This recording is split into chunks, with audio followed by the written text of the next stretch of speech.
I mean, I don't, I think there's, again, I think there's a progression, and I think there is a way that it's not one thing fits all.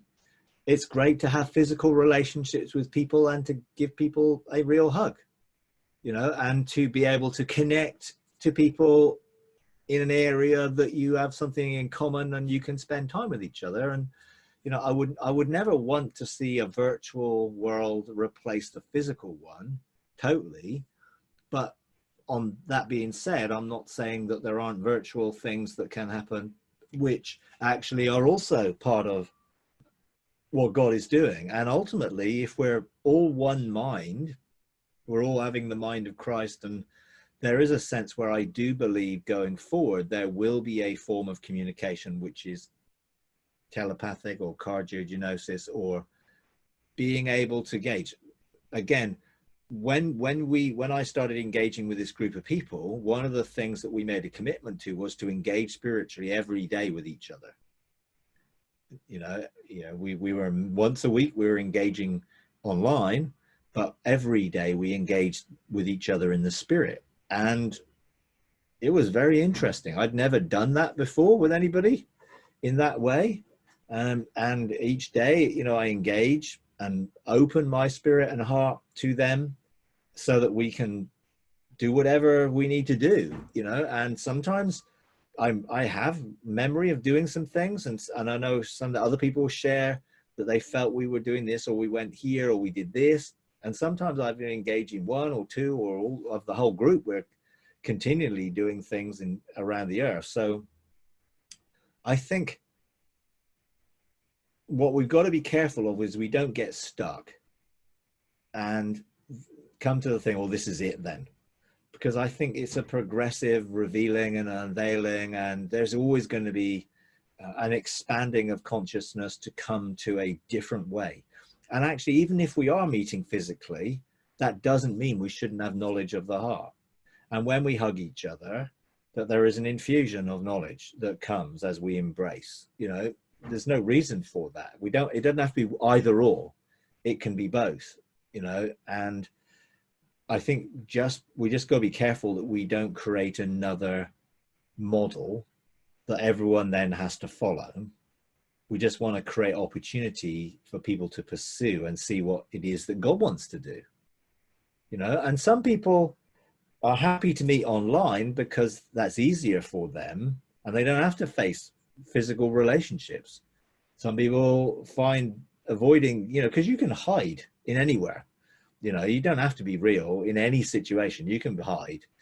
And some people do hide, you know, and they will find it easier to hide virtually than they would, you know, physically face to face, you know. So for some people it may be expedient, and you know, but I wouldn't want it to become here's an excuse for dealing with stuff because now I can do this and I don't have to really deal with people. I mean, real relationships do require engagement, not just, oh well, we're going to do something once a week, you know. That's not, you know, it's got to go further than that, you know. And then when you do engage physically, you know there is something more and a deeper bond because of everything you're doing in the spirit realm when you engage online and also when you connect physically, you know. And I would say whatever the future holds, hopefully people will not get drawn back into the religious systems that God is wanting them to get them out of, other than if he really has a purpose on them in helping to transform some of those systems. And some people may have a mandate to do that, you know. It's not something I would really fancy doing very much, you know, being in under an old model and system and trying to, you know, not be affected by it negatively. But I'm not saying it's not possible. And I know people who really feel very strongly that God has told them to remain in a system because he wants them to be light there. But you have to be very careful that you don't get negatively influenced by the system you're in. You have to have a very strong relationship with God that stops that happening. And for a lot of people, God is drawing out of the church system in expectancy that something better is coming. And I do believe something better is coming. I do believe God wants to establish ecclesias that operate in a very different way, both governmentally, relationally, kingdom ways. You know, there aren't going to be just, you know, building another church and doing the religious thing.